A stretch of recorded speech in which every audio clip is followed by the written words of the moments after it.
आज हम लोग इस वीडियो लेक्चर में हम लोग केमिकल बॉन्डिंग का जो कि हम लोग का चैप्टर चल रहा है, जिसमें हम लोगों ने पिछले लेक्चर में वैलेंस बॉन्ड थ्योरी के बारे में पढ़ा था, जो कि बॉन्डिंग का दो मॉडर्न थ्योरी है जो कि क्वांटम मैकेनिकल मॉडल पर बेस्ड है, जैसा मैंने बताया था। तो उसमें से आज एक थ्योरी हम लोग पढ़ेंगे जिसका नाम है मॉलिक्यूलर ऑर्बिटल थ्योरी। तो मॉलिक्यूलर ऑर्बिटल थ्योरी को हम लोग पढ़ते हैं। तो नाम है इसका मॉलिक्यूलर ऑर्बिटल थ्योरी, MOT। वो था VBT, वैलेंस बॉन्ड थ्योरी। ये है, ये दो थ्योरीज हैं जो कि हम लोग को दिया हुआ है। बॉन्डिंग के दो मॉडर्न थ्योरीज हैं, तो जिसका कि हम लोग देखेंगे, जिक्र करेंगे वैलेंस मॉलिक्यूलर ऑर्बिटल थ्योरी। तो इस थ्योरी का कहना है कि जब एटम क्लोजर आते हैं तो जो मॉलिक्यूल बनने का होता है, तो एटॉमिक ऑर्बिटल अपने सुपर इम्पोजिशन के द्वारा मॉलिक्यूलर ऑर्बिटल का फॉर्मेशन करते हैं। और ये जो मॉलिक्यूलर ऑर्बिटल होते हैं, अगर ये जो सुपरपोजिशन या इंटरफेरेंस जो वेव के बीच में इलेक्ट्रॉन के वेव फंक्शंस जो कि है साई, उसके बीच में अगर वेव के बीच में अगर उसका सुपरपोजिशन या इंटरफेरेंस जो है तुम्हारा कंस्ट्रक्टिव होता है, कंस्ट्रक्टिव हो सकता है या डिस्ट्रक्टिव हो सकता है। अगर कंस्ट्रक्टिव इंटरफेरेंस होता है तो उसके कारण जो ऑर्बिटल मॉलिक्यूलर ऑर्बिटल बनते हैं, तो वो बॉन्डिंग मॉलिक्यूलर ऑर्बिटल होते हैं, जिसमें रिपल्सन कम होता है। और जिसमें कि जो कि डिस्ट्रक्टिव इंटरफेरेंस के कारण बनता है, उसके द्वारा जो मॉलिक्यूलर ऑर्बिटल बनेंगे उसको हम लोग एंटी बॉन्डिंग मॉलिक्यूलर ऑर्बिटल कहते हैं। और जब हम लोग जितने की एटॉमिक ऑर्बिटल पार्टिसिपेट करते हैं इस सुपरपोजिशन के प्रोसेस में, उतने ही मॉलिक्यूलर ऑर्बिटल का फॉर्मेशन होता है। नंबर ऑफ मॉलिक्यूलर ऑर्बिटल जो कि होता है, that is equal to number of atomic orbital taking part in the superposition of atomic orbital. जितने लेंगे उतना ही बनेगा, उतने ही नंबर का फॉर्मेशन होगा। और बॉन्डिंग मॉलिक्यूलर ऑर्बिटल की स्टेबिलिटी ज़्यादा होती है, तो जाहिर उसकी एनर्जी कम होगी और एंटी बॉन्डिंग की एनर्जी ज़्यादा होगी। इसके अलावा हम लोग ये कह सकते हैं कि जो ये जो सुपरपोजिशन होते हैं, ये दो तरह के हो सकते हैं। जैसे कि सुपरपोजिशन हो सकते हैं, एक जो एक्सेस जो इंटरन्यूक्लियर एक्सिस के along, that is sigma bond भी बन सकता है, दूसरा पाई बॉन्ड भी बन सकता है। और मॉलिक्यूल्स में जो इलेक्ट्रॉन होते हैं, उसी प्रकार मॉलिक्यूलर ऑर्बिटल फिलअप होते हैं। जैसे कि तुमको हुंड्स रूल का ओबे करेगा, ऑफ-बॉब प्रिंसिपल को ओबे करते हुए जैसे हम लोग इलेक्ट्रॉन को भरते हैं, उसी तरह से मॉलिक्यूल्स के भी इलेक्ट्रॉन को हम लोग उसके इलेक्ट्रॉनिक कन्फिगरेशन के आधार पर इसमें भर सकते हैं। इस मॉलिक्यूलर ऑर्बिटल थ्योरी के आधार पर हम लोग मॉलिक्यूल्स के केमिकल जो मैग्नेटिक प्रॉपर्टी है, उसके बॉन्ड का स्टेबिलिटी, उसका बॉन्ड ऑर्डर, इन सबों को भी डिसाइड कर सकते हैं। तो मैंने कुछ फीचर्स बताए मॉलिक्यूलर ऑर्बिटल थ्योरी के, जिसको हम लोग बारी बारी से डील करेंगे। तो molecular orbital theory, when atomic orbitals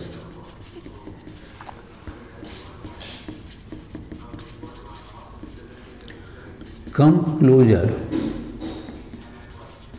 to form molecule, they form molecular orbital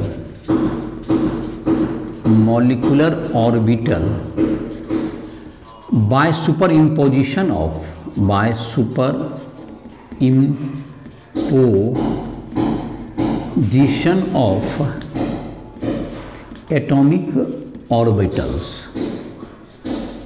atomic orbitals. If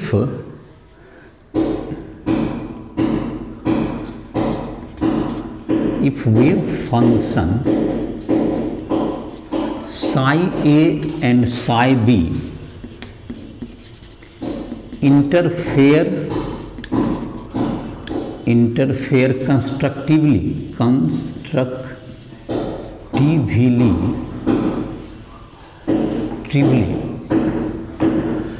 bonding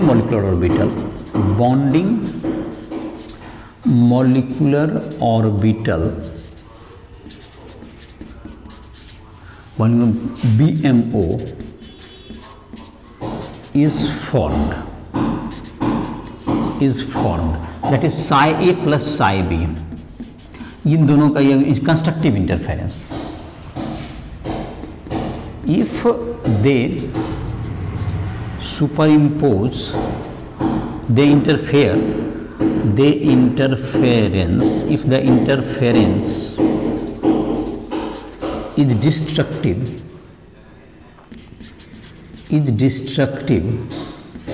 psi A minus psi B, anti-bonding molecular orbital takes place. Anti-bonding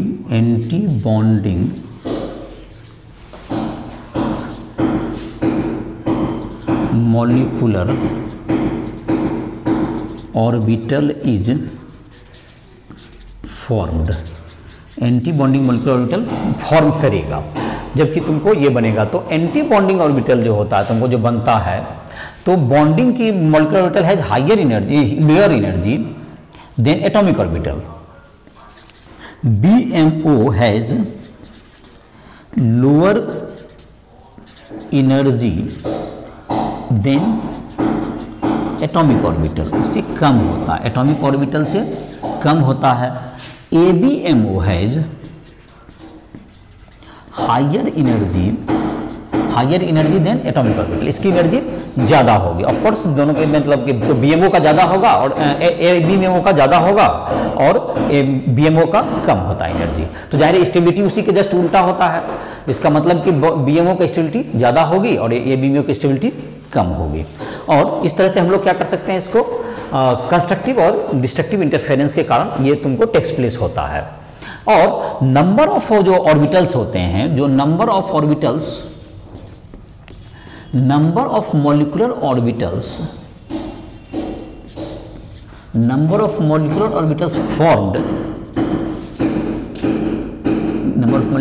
formed is equal to number of atomic orbitals take part in superimposition, तो super imposition में जितने भाग लेंगे उतना ही prepare होते हैं। और जाहिर है कि इसमें तुमको ये क्या करेंगे, BMO की जो कहते हैं हम, ये जो एनर्जी होती है बॉन्डिंग की, ये कम होती है।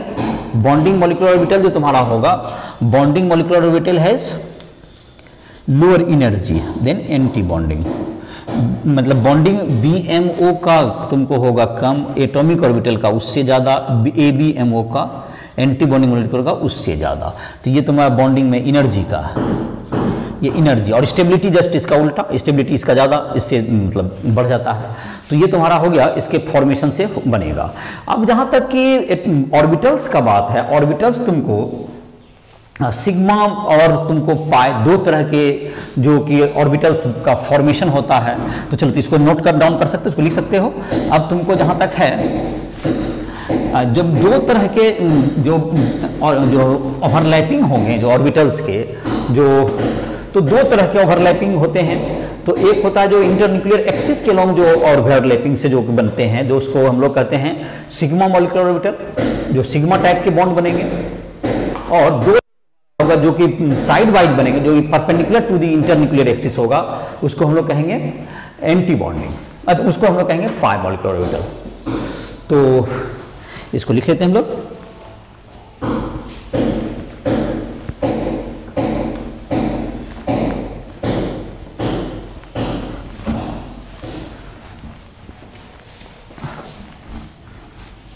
The molecular orbital which is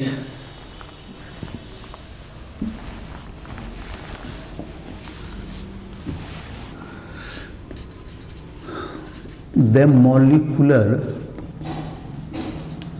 orbital formed sigma and pi molecular, sigma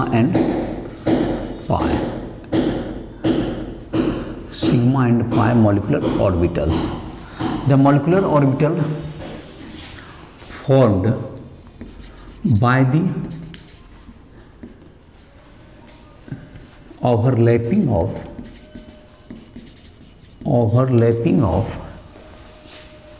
atomic orbitals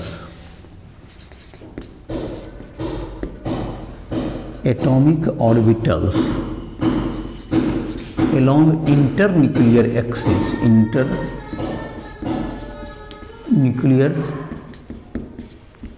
axis is called sigma molecular orbital, is called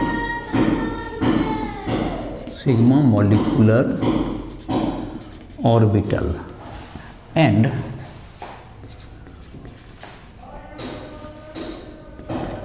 if the overlapping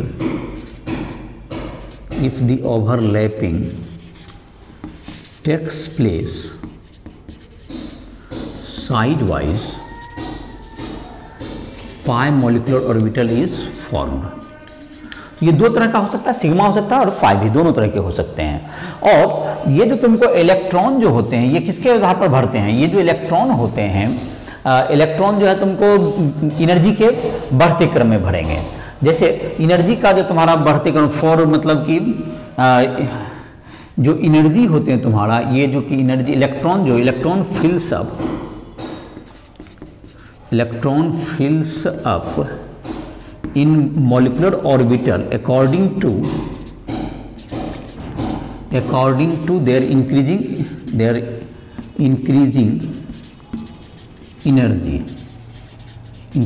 energy.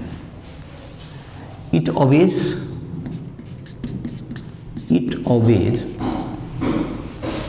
Aufbau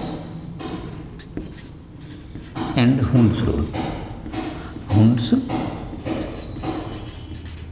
rule, इन दोनों को क्या करता है? ये ओबे करता है। ऑफा प्रिंसिपल और हुंस रूल दोनों को ये ओबे करेगा। तो ये तुमको ये इंटरन्यूक्लियर एक्सिस के अलोंग तुमको इसका जो कि ओवरलैपिंग होता है। अब है तुमको इसका जो तुमको है, जैसे कि एनर्जी का तुमको जैसे जो तुम्हारा होता है, पहले 1s की एनर्जी सबसे कम होती है, उसके बाद 2s। तो 1s के अगर तुमको दो ऑर्बिटल, 1s के अगर दो एटम आ रहे हैं, जब सुपर इम्पोज करेंगे दो A2, तो पॉलीएटॉमिक बनेंगे। पॉलीएटॉमिक जैसे कि तुम्हारा O2, F2, N2, H2, इन सबों में। तो H2 उस स्थिति में क्या होता है कि सिग्मा तुमको 1s का एनर्जी सबसे कम होगा। दो जो सिग्मा ऑर्बिटल बना, s तो हमेशा सिग्मा ही बनाता है, और उससे ज़्यादा होगा सिग्मा 1s स्टार का होगा, फिर होगा तुमको सिग्मा 2s का, फिर सिग्मा 2s स्टार का होगा। और इससे जब बढ़ेगा तुमको, तो यहाँ पर जो तुमको अगर O2 और F2 का तुम्हारा जो था डायमोटोमिक में, तो ये तुम्हारा सिग्मा 2pz तुम्हारा इंटरन्यूक्लियर एक्सिस z को मानेंगे, तो ये होगा। फिर तुमको pi 2px is equal to pi 2py का होगा, उससे ज़्यादा। फिर तुमको हो गया pi 2px star equals to pi 2py star, ये हो गया सिग्मा 2pz का स्टार। ये तुमको हो गया, ये किसके लिए है? ये O2 एंड F2 के लिए है। ये O2 एंड F2 डायटोमिक में, इसके लिए ये तुम्हारा है एनर्जी का बढ़ते, इसी क्रम में बढ़ेंगे हम लोग। और अगर तुमको यहाँ पर दोनों पलट जाता है, अगर तुमको Be2 F2 Be2 C2 इस सब में तुमको यहाँ पर इंटरचेंज हो जाएगा। एक देख लेते हैं यहाँ पर, तो फिर उसके लिए अलग से लिख लेते हैं। Sigma 1s star, sigma 2s का उससे ज़्यादा, सिग्मा 2s स्टार उससे ज़्यादा। यहाँ पर तुम्हारा हो गया अब सिग्मा 2s का, यहाँ पर हो जाता pi 2px is equal to pi 2py, दोनों का इक्वल हो जाता है एक साथ। और इससे ज़्यादा होता है सिग्मा 2pz। फिर तुम्हारा हो गया pi 2px star equals to pi 2py star. और इससे ज़्यादा होता है sigma 2pz star. z axis is internuclear axis, z axis is internuclear axis, ये तुम्हारा है। तो ये तुमको किसके किसके लागू हो रहा है? तुमको B2, C2, N2 इन सबों के लिए ये लागू होगा तुम्हारा, ये तुम्हारा बाकी के लिए होगा। बाकी मतलब तो और भी जैसे एटम के लिए ये लागू होगा। तो जाहिर है कि हम लोग इसका जो है चाहें तो अब जैसे किसी का भी इलेक्ट्रॉनिक कन्फ्यूजन लिखना हो तो हम लोग इसके आधार पर लिख सकते हैं।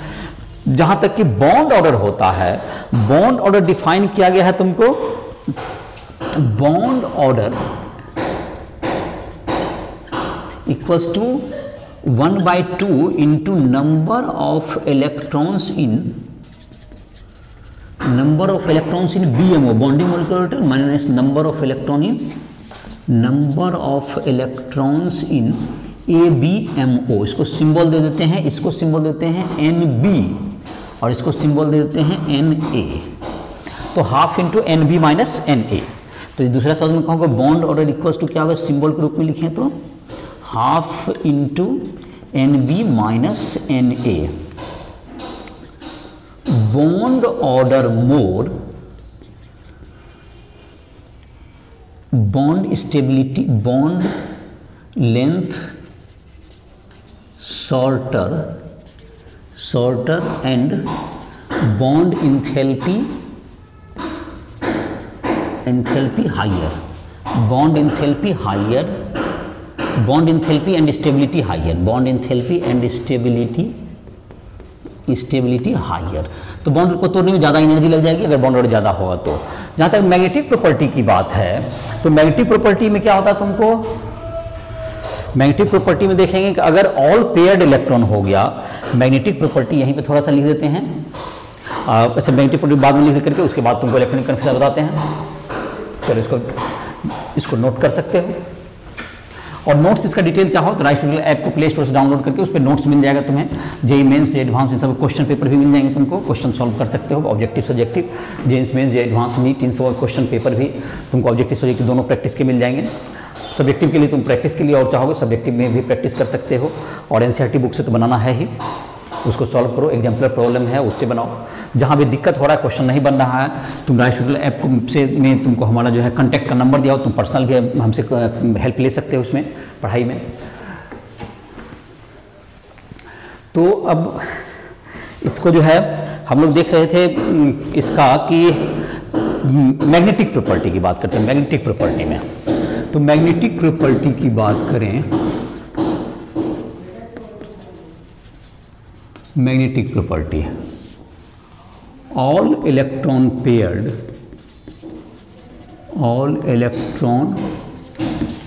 तो ये हो जाता है डायमैग्नेटिक। और इलेक्ट्रॉन पेयर्ड में और इलेक्ट्रॉन, चलो देखते हैं board.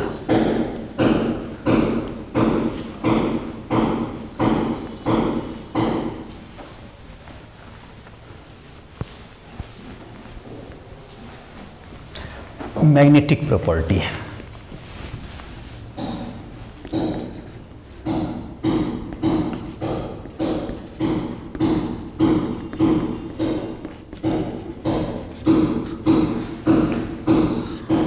All electron pair, diamagnetic कहते हैं इसको। क्या हो गया ये, डायमैग्नेटिक। अनपेयर्ड इलेक्ट्रॉन पैरामैग्नेटिक,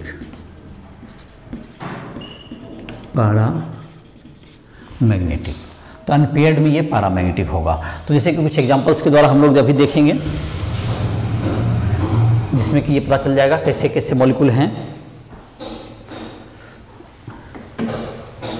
तुम्हारा। अब जैसे कि इलेक्ट्रॉनिक कन्फिगरेशन ऑफ मॉलिक्यूल्स लिखते हैं, इलेक्ट्रॉनिक कन्फिगरेशन लिखते हैं, उसी के आधार पर बॉन्ड ऑर्डर उसमें किस क्रम में भराएगा उसका जो है तुमको पता चल जाएगा। तो जाहिर है कि एनर्जी जैसे जैसे बढ़ते जाएगा उसके क्रम में हम लोग इलेक्ट्रॉन को भरते जाएंगे। जैसे कि अभी तुमने देखा था कि एनर्जी का तुमको O2 F2 इन सबों के में तुमको थोड़ा अलग था, दो ऑर्बिटल पर में की एनर्जी में।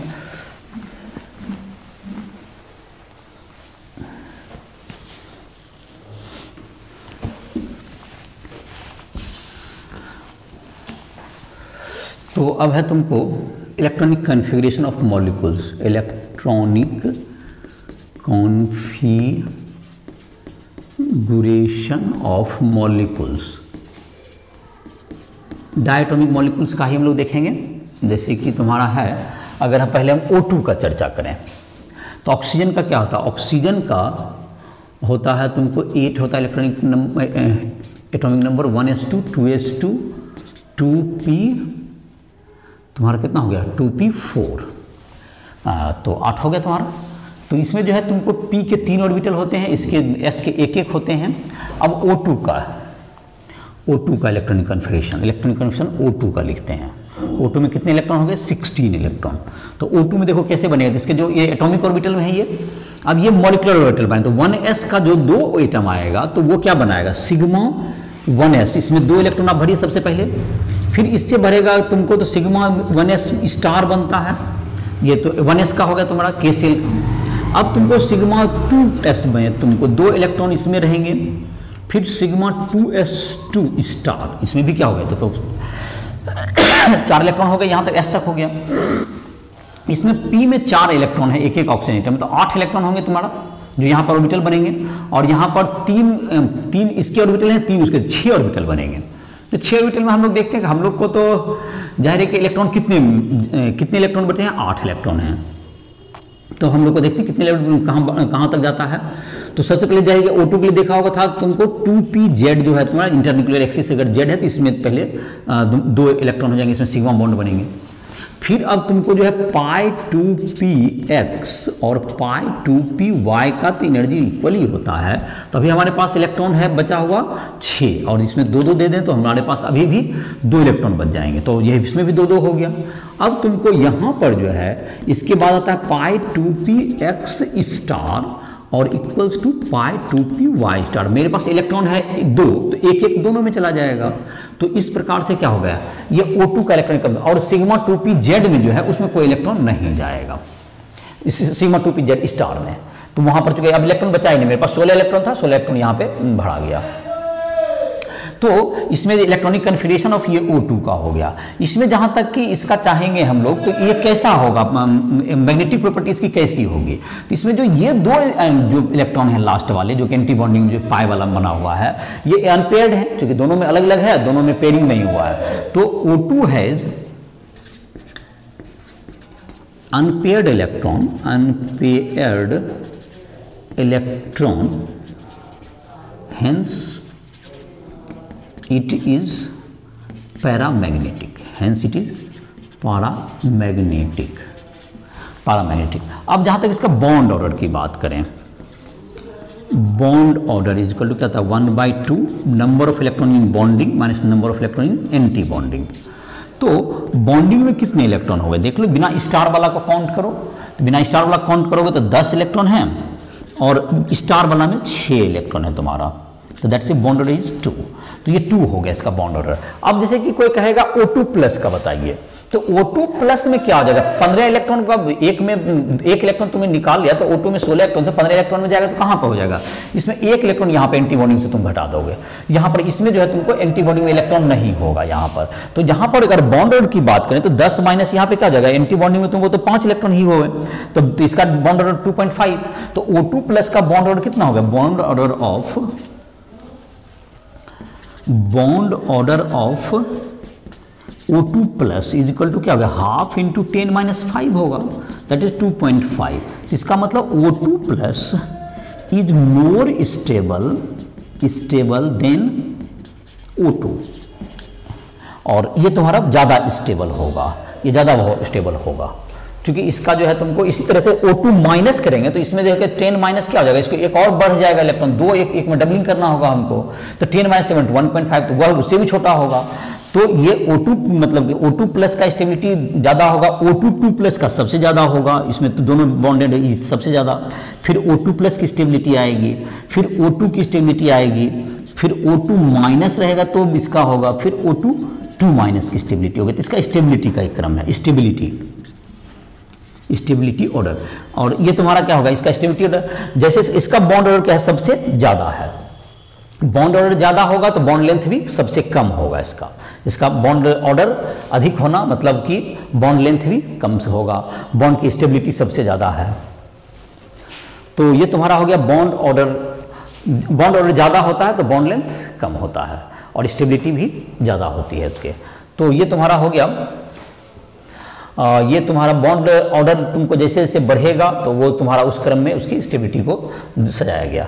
अब जैसे तुमको और भी एटम का, जैसे कि मानते सबसे आसान एटम लें हम लोग, हीलियम का ले लेते हैं, तो ये बॉन्ड जो अगर बॉन्ड ऑर्डर इज 0 और नेगेटिव, बॉन्ड ऑर्डर इज 0 और नेगेटिव,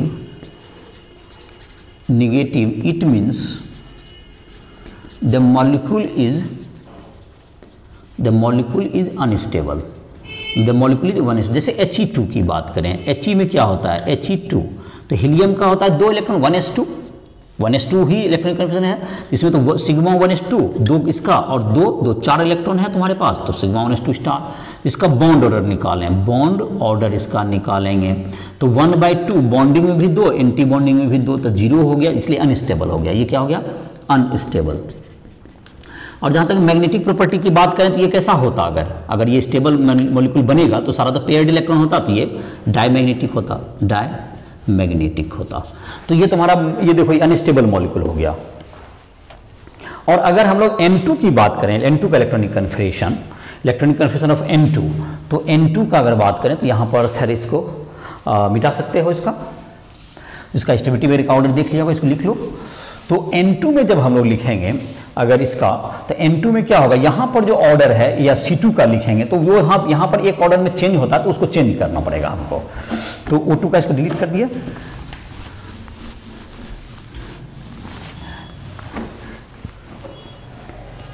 तो अब देख लेते हैं, जैसे C2 का लिखते हैं, देखो एक C2 का लिख लेते हैं इसको, इलेक्ट्रॉनिक कन्फिग्रेशन।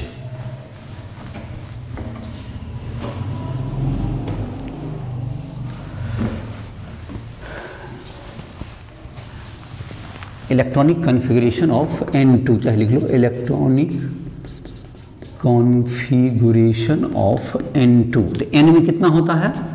N में 7 इलेक्ट्रॉन होता है, तो 1s2 2s2 2p3, तो दोनों इलेक्ट्रॉन का ये दोनों ना N का यही होगा। तो इसमें जो है तुमको क्या बनेंगे, सिग्मा 1s पहले होगा, सिग्मा 1s में 2 हो गया, सिग्मा 1s में 2, फिर सिग्मा 1s स्टार में 2 होगा, सिग्मा 2s में 2 होगा, यहाँ पे 2 में भी है, सिग्मा 2s स्टार में भी 2 होगा। अब जाहिर है कि इसमें जो है और ऑक्सीजन और इसमें अंतर होगा कि पहले इसमें पाई भराता है, पहले पाई 2px में 2 और पाई 2py में भी 2, ये तुम्हारा हो गया। और इसके बाद तुमको अब जाएगा सिग्मा 2pz में 2, ऐसा। अब तुम्हारा 14 इलेक्ट्रॉन हो गया। तो ये देखो सारा पेयर्ड है। तो N2 क्या होगा तुम्हारा, N2 इज डायमैग्नेटिक, तो N2 डायमैग्नेटिक होगा। बॉन्ड ऑर्डर की बात करें तो bond order is equal to half into, जिसमें स्टार के बिना वाला गिन देंगे, तो स्टार के बिना में कितना है तुमको, हाफ 10 है और इसमें 4 है एंटी बॉन्डिंग में, तो 3, एंड बॉन्ड ऑर्डर इसका 3 है। तो ये ज़्यादा स्टेबल होगा O2 की तुलना में, ये ज़्यादा स्टेबल होगा, इसको बॉन्ड ऑर्डर ज़्यादा है, तो ये N2। तो इसमें सिर्फ डिफरेंस ये होता है कि ऐसे तो तुम इसको एनर्जी का लेकिन बढ़ते क्रम में लिखा गया है, तो पहले इन इलेक्ट्रॉन को इसको पलट के भी लिखोगे लेकिन एनर्जी इसकी ज़्यादा होती है, इसकी एनर्जी कम होती है पाई वाले की। कार्बन में जैसे भराएगा तो ये दोनों इसी में भराएगा, इसमें नहीं जाएगा इलेक्ट्रॉन। कार्बन C2 मतलब 12 इलेक्ट्रॉन का। तो तुम इस ढंग से क्या कर सकते हो, इसको इलेक्ट्रॉनिक कन्फिग्रेशन लिख सकते हो। उसकी स्टेबिलिटी वेरिएबल का भी जो एनसीईआरटी के लास्ट में तुमको 2-3 क्वेश्चन दिए हुए हैं जो कि स्टेबिलिटी वेरिएबल पर डील करना है। और बॉन्ड ऑर्डर में क्या देखा कि बॉन्ड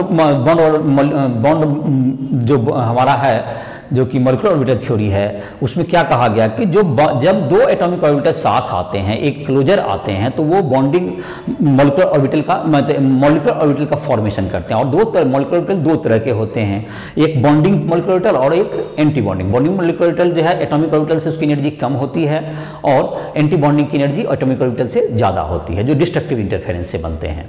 और जब एनर्जी और 2 तरह के होते हैं, एक जगह सिग्मा मॉलिक्यूलर ऑर्बिटल और एक पाई मॉलिक्यूलर ऑर्बिटल। सिग्मा जाहिर है कि ज़्यादा तुमको ओवरलैपिंग से बनता है। और उसके बाद जैसे कि तुम्हारा जो है एनर्जी के बढ़ते क्रम में क्या करते हैं, इलेक्ट्रॉन को भरना होता है, जैसा कि ऑफ रूल कहता है। और हुंड्स रूल के आधार पर आप जो पेयरिंग करते हैं, तो उस पर पेयरिंग को भी जो ये ओबे करेगा, पेयरिंग अनपेयरिंग जो हम लोग करते हैं। और जिसमें सारे इलेक्ट्रॉन पेयर्ड होते हैं वो डायमैग्नेटिक होते हैं, जिसमें इलेक्ट्रॉन अनपेयर्ड होते हैं कुछ भी, तो वो अनपेयर्ड अगर इलेक्ट्रॉन उसमें प्रेजेंट है तो वो पैरामैग्नेटिक हो जाते हैं। तो इस प्रकार से हम लोग क्या कर सकते हैं, सबका इसका मैग्नेटिक प्रॉपर्टी, उसमें बॉन्ड ऑर्डर जो है तुमको स्टेबिलिटी को बताता है। जितने बॉन्ड ऑर्डर अधिक होंगे, बॉन्ड ऑर्डर में बेंडिंग में इलेक्ट्रॉन में एंटी बॉन्डिंग को माइनस करना पड़ता है, नंबर ऑफ इलेक्ट्रॉन्स को माइनस करते हैं। तो जिसकी बॉन्ड ऑर्डर ज़्यादा होगी वो ज़्यादा स्टेबल होता है। तो किसी से स्टेबिलिटी का ऑर्डर निकाला तो उसका बॉन्ड ऑर्डर निकालिए, इस तरह से वो पता चल जाएगा। तो कुछ के इलेक्ट्रॉनिक कन्फिग्रेशन जैसे O2 और F2 में तुमको जो है सिग्मा 2p z का एनर्जी कम होता है पाई 2px और पाई 2py से, लेकिन C2, N2, B2, BE2 इन समूह में उससे नीचे वाले जो 7 या उससे कम वाले में तुमको पाई 2px और पाई 2py का एनर्जी पाई सिग्मा 2pz से कम होता है। ये बात ध्यान रखेगा। बाकी तुमको सारा दोनों में सेम ही है एनर्जी का, उसके आधार पर इलेक्ट्रॉनिक कंडीशन लिख के आप कभी भी बॉन्ड वगैरह निकाल सकते हैं। तो इसमें इससे जुड़े यही प्रश्न पूछे जाते हैं मॉलिक्यूलर ऑर्बिटल थ्योरी से, और उसके जो कि थ्योरीज वगैरह हैं उसको तुम जहाँ भी तुमको समझने में, कहीं भी किसी भी कंसेप्ट को समझने में, फिजिक्स, केमिस्ट्री, मैथ किसी में दिक्कत हो, राजेश ट्यूटोरियल ऐप के माध्यम से को प्ले स्टोर डाउनलोड करो, हमसे संपर्क करो। कोई भी पर्सनल जहाँ भी दिक्कत हो रही है, किसी कंसेप्ट को समझने में, किसी प्रॉब्लम को बनाने में, कोई भी जेईई मेंस हो, एडवांस हो या नीट हो, तो हमसे संपर्क कर सकते हो। तो इसी के साथ इस लेक्चर को समाप्त कर रहे हैं।